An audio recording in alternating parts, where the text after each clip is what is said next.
crianças, tudo bem?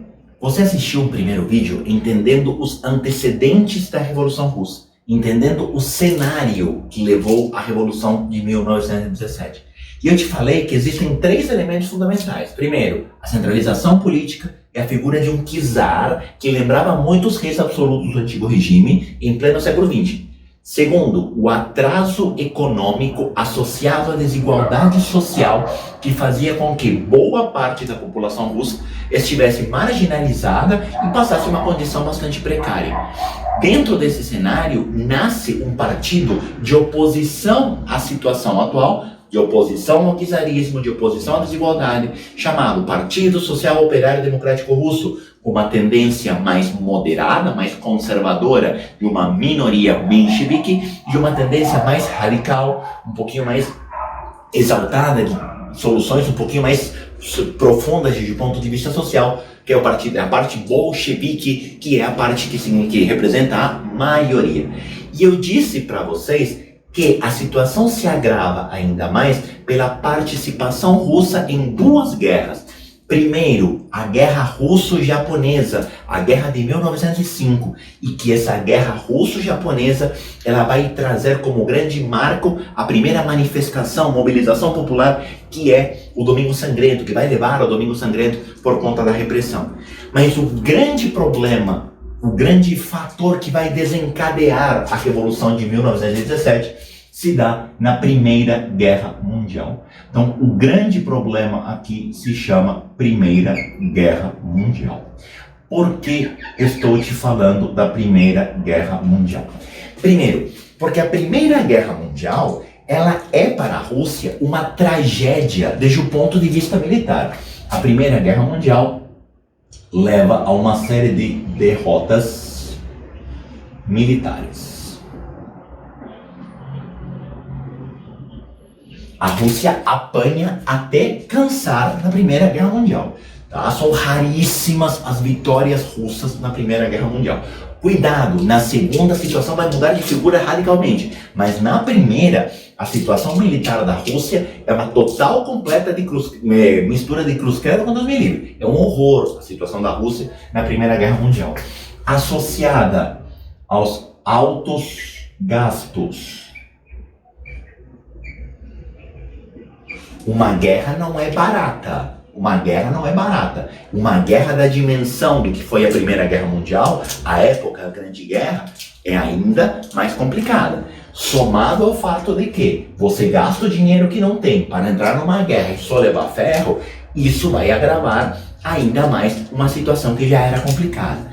E principalmente, a Primeira Guerra Mundial, ela provoca um profundo desabastecimento na Rússia. Quando eu te falo de desabastecimento, eu estou te falando da mais total e completa fartura. Farta alimento, farta produto, tudo farta na Rússia. Por quê? Porque as poucas riquezas russas foram voltadas para a guerra, ou os gastos, certo? E a Rússia entra na guerra e vai levando ferro atrás de ferro. Cada vez mais a situação se torna insustentável. É dentro desse contexto de Primeira Guerra Mundial que vai acontecer uma enorme agitação social. Agitação social. Certo? Só que essa agitação social, ela tinha um alvo, e esse alvo se chamava governo russo. Nessa agitação social, você vai ter a liderança do nosso Partido Social Operário Democrático Russo. Se você não sabe do que eu estou te falando, eu sugiro que você me pause agora e você volte para o primeiro vídeo dessa sequência, na qual nós falamos dos antecedentes. É dentro desse Partido Social Operário Democrático Russo que existem as duas tendências, a bolchevique e a menchevique, que tinham um objetivo comum, derrubar o czar. E conseguiram.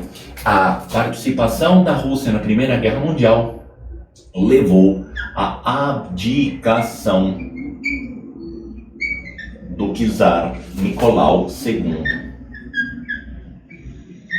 E eu quero me corrigir de uma informação que eu dei no primeiro vídeo que não foi muito precisa. Quando eu te falei Domingo Sangrento, o czar não era Nicolau II, era Alexandre I. Eu errei o nome do czar, não faz a menor diferença isso para a sua prova. Mas o czar do Domingo Sangrento não foi o Nicolau II. Nicolau II é o czar que vai abdicar aqui do poder durante a Primeira Guerra Mundial.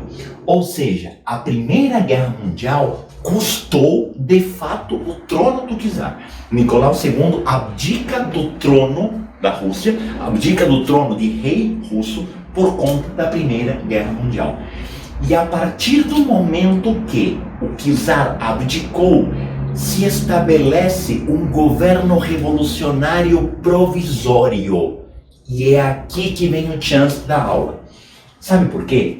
Porque esse Partido Social Operário Democrático Russo, ele tem dentro de si duas tendências. Uma tendência mais conservadora, uma tendência um pouco mais burguesa, uma tendência um pouco mais moderada e tem uma tendência um pouco mais social, um pouco mais radical, um pouco mais revolucionária, numa leitura um pouco mais próxima de Marx, certo? Mas até esse momento, os objetivos dos dois confluíam para um ponto. E o ponto era tirar o miserável do czar. Arrancar do poder aquele autoritário, arrancar do poder aquele canalha, na visão deles, que estava levando a miséria na Rússia. A partir do momento que o czar cai, começam a aparecer as divergências dentro do Partido Social Operário Democrático Russo. E é por isso que nós vamos separar a Revolução de 1917 em duas grandes partes. Primeira parte da Revolução de 1917, eu vou chamar de Revolução de Fevereiro de 1917. E aí você deve estar pensando, Nicolás, eu não consigo guardar o ano. Você está querendo que eu guarde um mês. Você está de brincation to my face. Calma. Eu não quero que você fique guardando os meses. Eu estou colocando os meses para você entender a sequência. Se você não lembrar que foi fevereiro, não faz a menor diferença. Certo? A Revolução de Fevereiro eu vou chamar de Revolução Branca. Nicolás, por que você está associando com o branco? Branco está associado à ideia de liberalismo, tudo bem? Branco, essa revolução branca, é uma revolução de tendência moderada.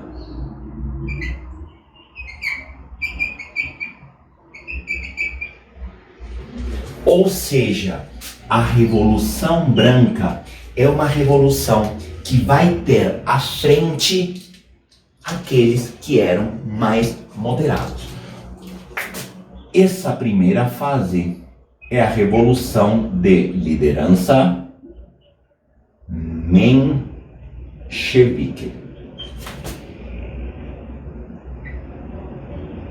Lembrando que os mencheviques faziam parte daquele segmento do Partido Social Operário Democrático Russo que defendia mudanças bem mais tradicionais, bem mais moderadas, bem mais próxima de uma revolução burguesa, bem mais próxima, num primeiro momento ao menos, de uma revolução nos moldes das revoluções burguesas do século XVIII.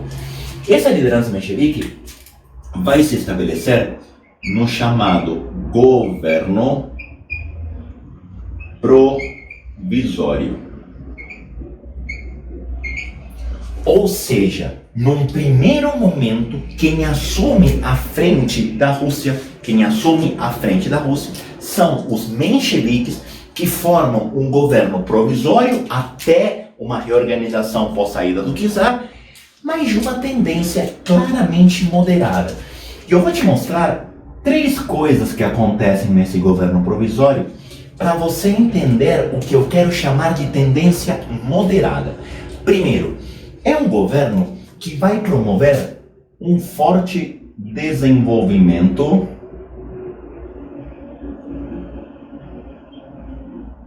capitalista. Lembra como a gente apresentou os mencheviques no primeiro vídeo?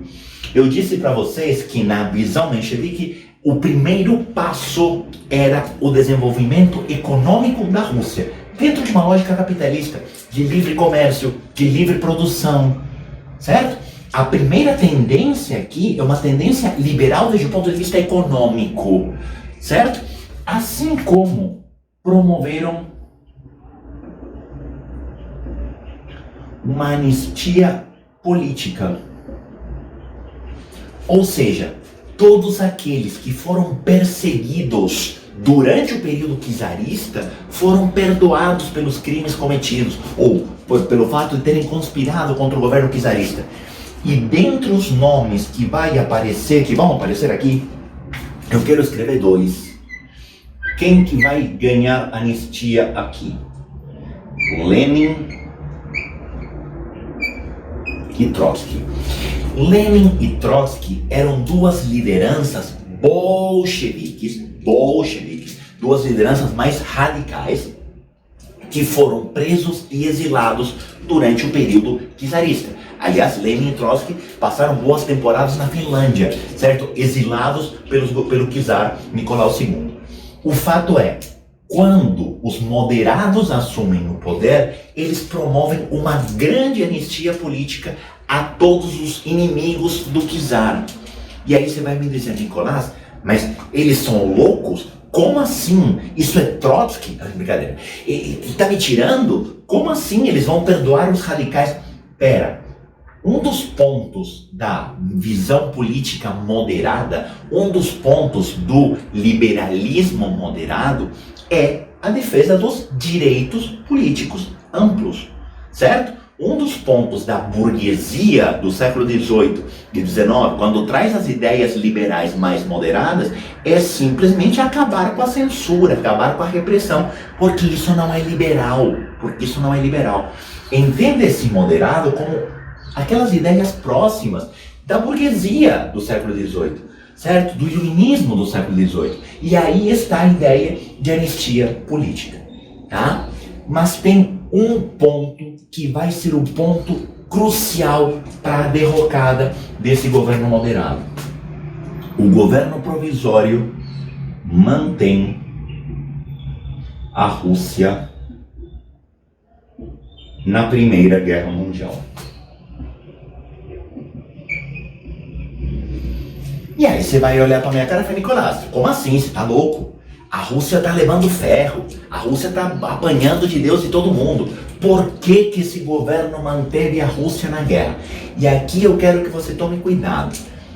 Guerra, ela tem regras. Se você não assistiu ainda o vídeo de Primeira Guerra Mundial, eu até sugiro que você veja. Você pode até acabar de ver esse aqui, mas volta depois no vídeo de Primeira Guerra. Algumas coisas vão fazer muito mais sentido para você.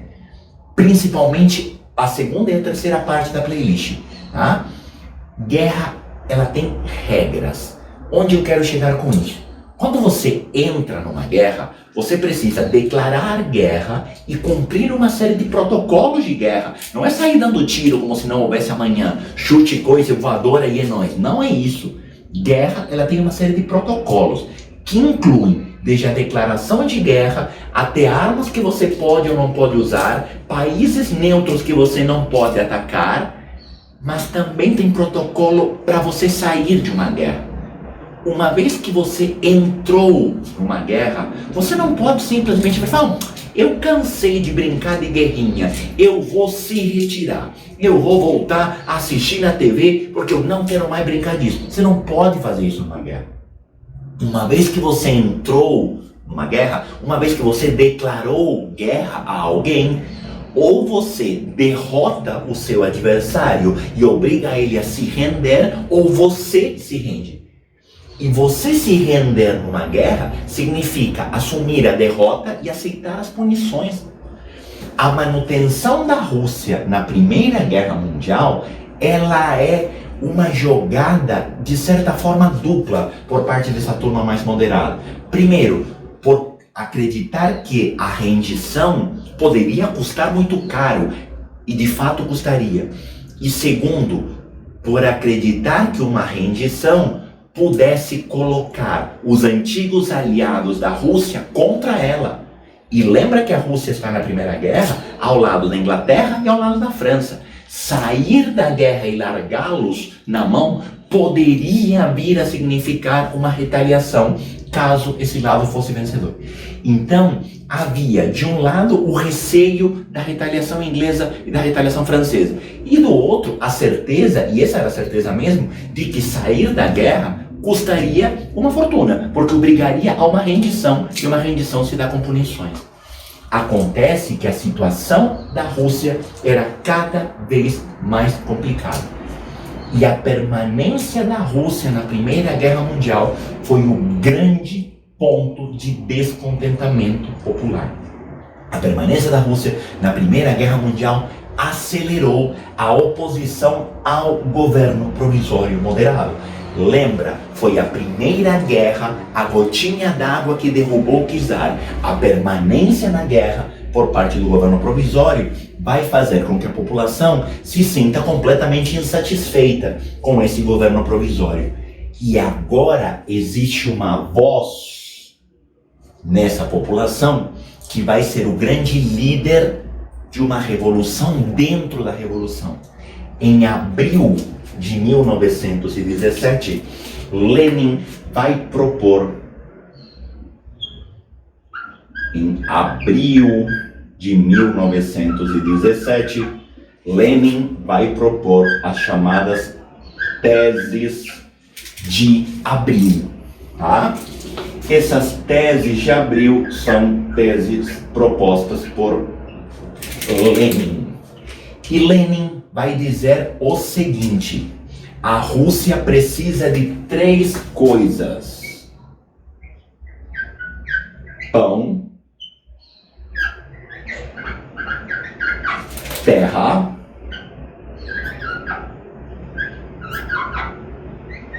e paz. Pão, terra e paz. A solução para a Rússia passa pelo pão, pela terra e pela paz. É claro que aí tem metáfora.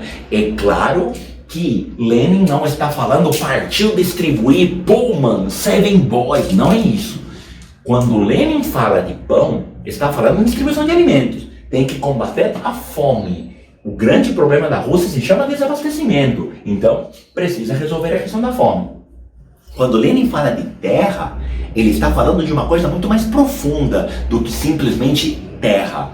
Quando Lenin fala, eu preciso da terra, ele está fazendo uma apologia direta à reforma agrária.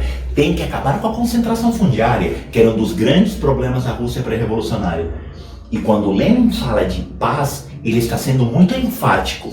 Tem que tirar a Rússia da Primeira Guerra Mundial. A única solução para a Rússia é a saída da Primeira Guerra Mundial. Se não sair da guerra, nada será resolvido. E Lenin dá um passo além e vai dizer, guarda essa fala: todo poder aos soviets. E aí você vai me perguntar, Sor, o que são os soviets? Soviets são associações de trabalhadores. Sindicato é uma palavra muito forte, não chega a ser um sindicato, também não é um partido político. Soviets são agrupações, agrupamentos de trabalhadores, associações de trabalhadores, certo? Que de certa forma rivalizavam com a Duma. Duma, que era o parlamento russo.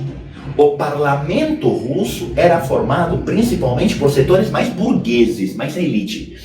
Os soviets eram associações de trabalhadores bastante mais radicais, de inspiração marxista, certo? Que defendiam um projeto próximo de uma revolução socialista. Lenin diz que o poder tem que sair dessa Duma, dessa Assembleia Constituinte, desse parlamento burguês e estar na mão do povo. O que Lenin está dizendo aqui é todo o poder seja dado ao povo. Se o povo tudo produz, ao povo tudo pertence. Lembra de um cara de barba que disse uma coisa parecida? Ou seja, Lenin claramente está fazendo aqui uma defesa de um movimento de teor marxista. Dentro da situação vivida pela Rússia, As teses de Abril dão a Lenin um enorme apoio popular. E é esse apoio popular que vai permitir a Revolução de Outubro de 1917. A Revolução de Outubro de 1917 é a chamada Revolução Vermelha.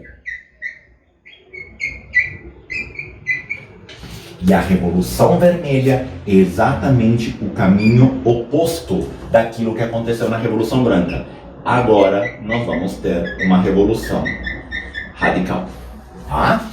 Quem que vai estar à frente dessa Revolução Vermelha? A Revolução Vermelha, ela traz a liderança bolchevique. E aqui guarda o nome do líder da Revolução Bolchevique. O grande nome aqui se chama Lenin, certo? Lenin, que tem um fortíssimo apoio popular, principalmente dos setores mais simples, dos setores soviéticos, vai liderar um movimento de tomada do poder. A partir do momento em que se dá essa ascensão, certo, bolchevique, nós temos a queda, a deposição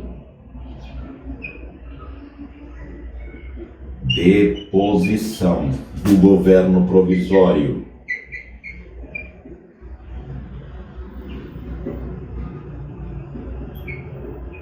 que é o governo branco, e principalmente a grande medida, a primeira grande medida dessa revolução bolchevique foi a saída da Primeira Guerra Mundial. E aqui eu preciso te dar um nome. A saída da Rússia da Primeira Guerra Mundial se dá através de um tratado chamado Tratado de Brest-Litovsk, certo? Brest-Litovsk é o nome do tratado pelo qual a Rússia assina a sua saída da guerra em 1918, se rendendo perante a Alemanha. Sim, em 1918 a Rússia sai da guerra aceitando a derrota para a Alemanha, porque a guerra da Rússia era com a Alemanha. Lembra que eu te falei no vídeo de Primeira Guerra? Ela é mundial, pero não mundial, uma guerra quase que bilateral em blocos, certo? A Rússia sai da guerra, reconhece a sua derrota para a Alemanha, o que significa que a Rússia aceita as punições impostas pela Alemanha, tá? Essa guerra vai custar uma fortuna para a Rússia, porque agora, além dos gastos da guerra em si, tem os gastos do Tratado de Paz. E os gastos do Tratado de Paz quem vai ter que pagar é a Rússia em relação à Alemanha porque ela se rendeu, certo? E a punição é em relação ao país que você se rendeu, certo? Mas o objetivo bolchevique estava dado. A partir desse momento, os bolcheviques estão no poder. Professor, acabaram os problemas. Nicolás agora vai. Skafurska, todo mundo feliz. Não. Agora que a situação vai começar a complicar. Sabe por quê? Porque esse governo, ele vai ter uma oposição fortíssima. Quem que vai se opor a esse governo? Primeiro, não tem que ser muito gênio para imaginar que os mencheviques ficaram full pistolov em relação àquilo que tinha acontecido. Os mencheviques foram depostos, certo? Então, claramente, os mencheviques vão se opor a esse governo. Por outro lado, vão se opor a esse governo os czaristas. Afinal de contas, os czaristas sempre foram contra essa estrutura. E diante da instabilidade, é claro que houve uma tentativa de contra-revolução czarista. Eles tentaram voltar ao poder, sem a menor condição, falharam miseravelmente, mas tentaram. Mas vai ter uma oposição pesada aqui. Sabe quem vai se opor a esse governo bolchevique? Inglaterra e França. Lembra que eu te disse?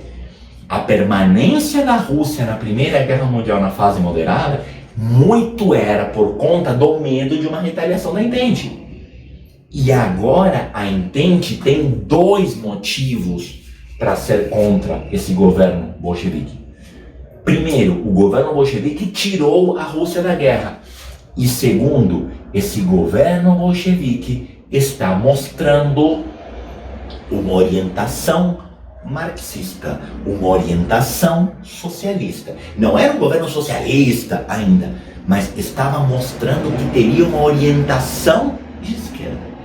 E isso aterrorizava países claramente capitalistas. Se o exemplo russo se espalhasse, isso poderia ser um problema para o restante da Europa. Então, esse governo bolchevique, ele vai sofrer violentíssimas pressões externas, principalmente da antiga Entente. Saída da guerra, a França e a Inglaterra vão começar a articular uma forma de desestruturar esse governo bolchevique. Mas, porém, entretanto, contudo, todavia, até aqui nós temos o encerramento de um processo. O fato do Lenin chegar ao poder em 1917 encerra o movimento revolucionário de 17. A partir de agora, a Rússia vai ter uma nova estrutura, que é uma estrutura bolchevique. Por enquanto, apenas isso. Daqui a pouco eu vou te mostrar nos próximos vídeos como foi essa estrutura bolchevique. Resumo da ópera. A Primeira Guerra custou o cargo do czar. O czar foi deposto por um governo moderado, que manteve a Rússia na guerra com orientação capitalista. Isso desagradou as camadas populares, que, lideradas por Lenin, promoveram um segundo movimento, agora um movimento de teor popular, um movimento mais radical, que vai tirar a Rússia da guerra e que vai começar a dar para a Rússia uma cara um pouco mais social. Beleza? Tchau, tchau, obrigado, até o próximo vídeo.